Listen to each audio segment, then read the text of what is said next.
தமிழ்நாடு முழுவதுமே இன்று பாரதிய ஜனதா கட்சியினுடைய தலைவர்கள் தொண்டர்கள் கைது செய்யப்பட்டதை கண்டித்து நம்முடைய தொண்டர்கள் எல்லாம் போராட்டத்தில் இறங்கியிருக்கிறார். அவர்களுக்கு என்னுடைய அன்பான வேண்டுகோள், தமிழ்நாட்டில் வேற எந்த தொண்டர்களும் போராட்டத்தில் இறங்க வேண்டாம் என்பது என்னுடைய அன்பான வேண்டுகோள். முதல்ல. இரண்டாவது, தமிழ்நாட்டில் இன்னைக்கு ரேபிஸ்டா இருந்தா ராஜ மரியாதை, கள்ளச்சாராயம் காட்சி வித்தா நமக்கே நஷ்ட ஈடு, மணல் கடத்தினா ராஜ மரியாதை.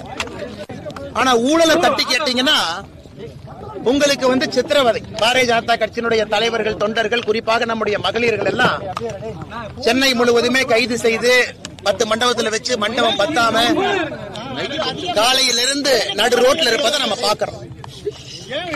கைது செய்யப்படும் பொழுது கொடுக்கப்பட்ட காரணமும் நம்மை கைது செய்யப்படும் பொழுது கொடுக்கப்பட்ட காரணமும் இன்னைக்கு உள்ள காவல்துறையினுடைய வேண்டுகோளை ஏத்துக்கிட்டு அறவழி போராட்டத்தின் வழியில கைதுக்கு ஒத்துழைத்து முழுமையாக நாம் உள்ள இருந்திருக்கோம். ஆனா காவல்துறையினுடைய உயரதிகாரிகள் நடந்து கொண்ட விதம் நாங்க வன்மையா கண்டிக்கிறோம். காரணம், 6 மணிக்கு மேல நம்முடைய சகோதரிகளை ஒரு இடத்துல கைது செய்து வைக்க கூடாது என்பது சட்டம். அதையெல்லாம் மீறி இருக்கிறாங்க. 6:50 7 மணி வரைக்கும் 5:45 இருந்து சொல்லி பார்த்தோம். நீங்க டாஸ்மார்க்கு போக கூடாது, உங்களுக்கு அனுமதி கொடுக்கல அப்படின்னு கேட்டாங்க. நேத்து காவல்துறை அனுமதி கேட்டது டாஸ்மார்க்கு ஆப்போசிட்ல இருக்கக்கூடிய கிரவுண்ட். அனுமதி மறுப்பு கடிதம் கொடுத்த பிறகு இன்னைக்கு டாஸ்மார்க் போக கூடாது, நாங்க அதுக்கும் ஒத்துக்கிட்டோம். 5:30 மணிக்கு டாஸ்மார்க்கே மூடினதுக்கு அப்புறம் அதை காரணம் வைத்து எங்களை கைது செய்த காவல்துறை 7 மணி வரைக்கும் எதற்காக பாரதிய ஜனதா கட்சியினுடைய தலைவன் தொண்டனை உள்ள வைக்கணும். அதனால் எங்களை பொறுத்தவரை இதை நாங்க தீவிரப்படுத்த போறோம். அடுத்த ஒரு வாரத்தில், இனி நாங்க தேதி சொல்லாம தான் எல்லா போராட்டமும் நடத்த போறோம். இனி எந்த போராட்டமும் பாரதிய ஜனதா கட்சி தமிழக காவல்துறைக்கு நாங்கள் தேதி சொல்ல போவது கிடையாது.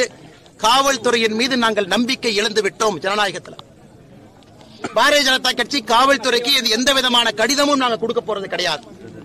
எந்த ஆர்ப்பாட்டத்திற்கும் பாரதிய ஜனதா கட்சி கடிதம் கொடுக்க மாட்டோம். இதுவரை கடைசியாக 7 கடிதம் கொடுத்தோம். 7 ஆர்ப்பாட்டத்திற்கு 7ஐயும் நிராகரிச்சிருக்கிறாங்க. 7க்கும் பிரிவென்டிவ் கஸ்டடி வச்சிருக்கிறாங்க. ஜனநாயகத்தினுடைய குரல் விளைய காவல்துறை திமுகவினுடைய ஏவல் துறையாக மாறி இருக்கின்ற காரணத்தினால அடுத்த ஒரு வாரத்தில் நடக்கக்கூடிய போராட்டம் தமிழ்நாட்டில் இருக்கக்கூடிய 5000க்கும் மேற்பட்ட டாஸ்மாக் கடையில முதலமைச்சர் மு.க. ஸ்டாலின் அவருடைய பிரேம் போட்ட போட்டோவை மகளிர் அணி ஆணி அடிச்சு அதை அங்க ஒட்ட போறாங்க.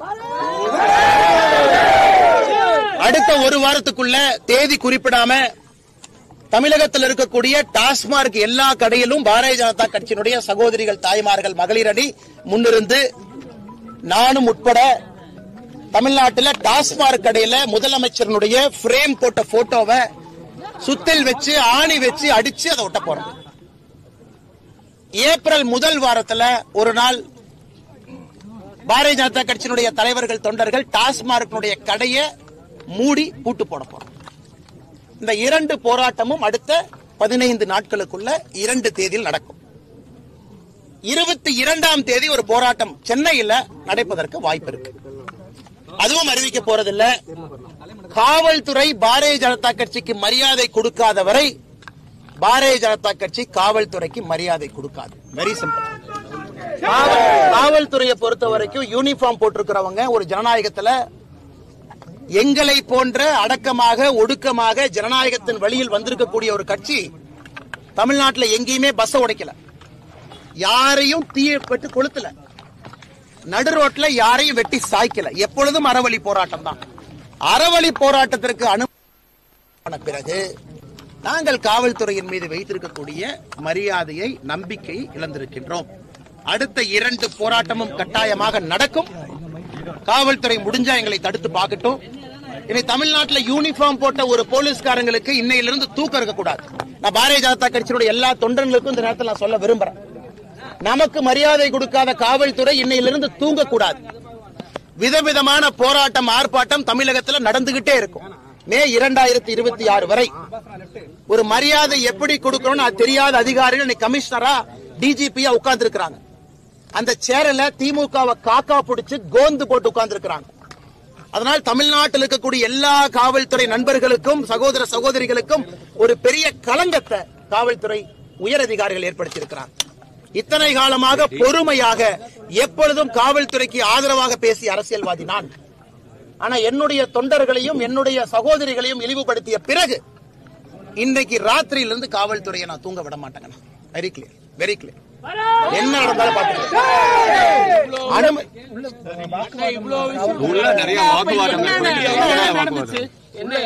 அவர்கள் எங்களைய கைது செய்ததற்கான காரணம் சப்மிட் பண்ணிட்டு ஓகே, நாங்க டாஸ்மார்க்ல எதுவும் உடைக்க போறது இல்ல, லா அண்ட் ஆர்டர் பண்ண போறது இல்ல, எந்த பஸ்ஸையும் நாங்க போய் கொளுத்த போறது இல்ல, நீங்க லா அண்ட் ஆர்டர் ஆன்டிசிபேட் பண்றீங்க, ஓகே நாங்க கட்டுப்படுறோம் வாங்க.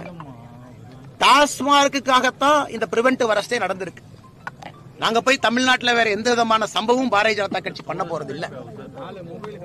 5:30 மணிக்கு டாஸ்மார்க் கடையே மூடிய பிறகு லிட்டரலா சண்டை போட்டு தான் வெளியே வந்திருக்கும். இரவு 11 மணி வரை 12 மணி வரை உட்கார வைக்கணும். இது என்னது? இது என்னது? இது நியாயமா? ஜனநாயகத்துல நாங்களே எங்க வீட்டுக்கு போராடிட்டு இருக்கிறோமா, இல்ல நாட்டுக்கு போராடிட்டு இருக்கோமா, சமுதாயத்துக்கு போராடிட்டு இருக்கிறோமா? நாங்கள செல்ஃபிஷ் பீப்புளா? நாங்க இந்த சமுதாயம் திருந்த வேண்டும் என்பதற்காகத்தான் இந்த போராட்டம் நடந்துட்டு இருக்கு. அதற்கு மரியாதை கொடுக்க தெரியல ஒரு பாரதிய ஜனதா கட்சியினுடைய தலைவனை தொண்டவனை மண்டபத்தில் அடைத்து வைக்காம நான் சென்னை ஃபுல்லா சுத்துவேன், ரோட்ல இறக்கி விடுவேன். இருக்கக்கூடிய மண்டபத்தில் டாய்லெட் சில மண்டபத்தில் இருக்காது. பெண்களுக்கு 6 மணிக்கு மேல என்ன மரியாதை பெண்களுக்கு சட்டத்தின்படி கொடுக்கணுமோ கொடுக்க தெரியாது. ஆனா நான் எங்க மேலதிகாரிகள் சொல்லிட்டாங்க, டிஜி சொல்லிட்டாங்க, கமிஷனர் சொல்லிட்டாங்க, நாங்க உங்களை நைட்டு வரைக்கும் வச்சிருப்போம்னா எப்படி அந்த இதை நாங்க எடுத்துக்க முடியுங்கண்ணா? இது ஜனநாயக முறைப்படிதான் இருக்கும். அதனால நான் காலையிலேயே உங்களுக்கு சொன்னேன், எல்லா ஆர்ப்பாட்டமும் நீ தேதி இல்லாம தான் நடக்குங்க. நீ தேதி எல்லாம் உங்களுக்கு சொல்ல போறது கிடையாது. சொல்லாம பண்ணுவோம் அப்படின்னு சொல்லிருக்கீங்க. ரகுபதி அமைச்சர் அவர்கள் ஒரு பதில் சொல்லியிருக்காரு, வந்து பார்க்க சொல்லுங்க, டெல்லி போல உறுதியா வருவேன். அந்த கிரிமினல் ரகுபதிக்கு நல்லா சொல்லியிருக்கு. அளவுக்கு அதிகமாக சொற்று சேற்ற வழக்குல தமிழ்நாட்டினுடைய மந்திரி ரகுபதி, சிறைத்துறை, லஞ்ச ஒழிப்புத்துறை, வெக்கக்கேடு, அளவுக்கு அதிகமாக சொத்து சேர்த்த வழக்கு ரகுபதியின் மீது நடந்து கொண்டிருக்கிறது. சட்டத்துறை அமைச்சராக இருக்கிறாங்க. அவரு மேல வருமானத்துக்கு அதிகமா சொத்து சேர்த்த கேஸ் நடந்துகிட்டு இருக்கு. இவர் சட்டத்துறை அமைச்சர், கோர்ட்ஸ் எல்லாம் இவர் கீழே. இவர் எங்க கிட்ட சட்டத்தை பத்தி ரகுபதி சொல்றாங்க. அதனால என்னை பொறுத்தவரை தமிழகத்தினுடைய சட்டத்துறை அமைச்சரே கிரிமினல் தான். அவருக்கு சட்டத்தை பாதுகாப்பதற்கோ சட்டத்தை போற்றி வணங்குவதற்கோ அவருக்கு எந்த விதமான அருகதையும் இல்லை. வருவது உறுதிதான். ஏன்னா டாஸ்மார்க் கேஸ்ல எங்களை பொறுத்தவரை முதல் குற்றவாளியாக வர வேண்டியவர் தமிழகத்தினுடைய முதலமைச்சர் ஐயா மு.க. ஸ்டாலின். ஏன் நீங்க வந்து இது டெல்லி அரசியல், தமிழ்நாடு அரசியல், இது சென்னை அரசியல், டெல்லிக்கெல்லாம் ஏன் போறீங்க? தமிழ்நாட்டுல பாஜக எடுபடுமா செஞ்சா தானே தெரியும். நாங்க செஞ்சு காட்ட போறோம். எடுபடுமா எடுபடாதான் அப்புறம் பார்ப்போம். செய்வது உறுதின்னு சொல்லிட்டேன். டாஸ்மார்க் வழக்கில் என்னை பொறுத்தவரை முதல் குற்றவாளியாக இருக்க போறவரே தமிழ்நாட்டினுடைய இன்றைய முதலமைச்சராக இருக்கக்கூடிய மு.க. ஸ்டாலின் நான் சொல்லிட்டேன். அதுக்கு மேல நான் மூடி மறைச்சு எதுவுமே பேசலீங்கன்னா அப்ப வீரியம் அதிகரிக்கும். நிச்சயமா வீரியம் அதிகரிக்கும். நான் சொல்லிட்டேன் பாருங்க, காவல்துறை இன்னைக்கு நைட்ல இருந்து தூங்கக்கூடாதுன்னா. தமிழ்நாட்டுல காவல்துறைக்கு கிடைத்த நிம்மதியான தூக்கம் என்பது இன்றைக்கு இரவு இருக்கும்.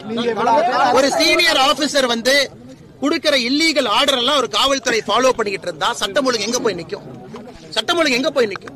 எங்களுக்கு என்ன காவல்துறைக்கு உபத்திரம் கொடுக்க வேண்டும் என்கின்ற ஆசையா? இல்ல ஸ்ட்ரீட்ல பேட்ரோல் பண்ண வேண்டிய காவல்துறையை பிடிச்சு பாரதிய ஜனதா கட்சி அடைச்சு வச்சு வேலை செய்யக்கூடாது.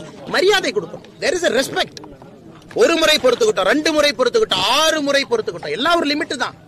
அதனால யாரோ ஒரு கமிஷனர், யாரோ ஒரு டிஜி யாரையும் உட்கார்ந்து இருக்கிறாங்க, இல்லீகல் ஆர்டரா கொடுக்கறாங்க. ஏன் அனுமதி கொடுக்கறதுக்கு என்ன பிரச்சனை உங்களுக்கு? நாங்க ஏதாச்சும் உடைச்சோமா?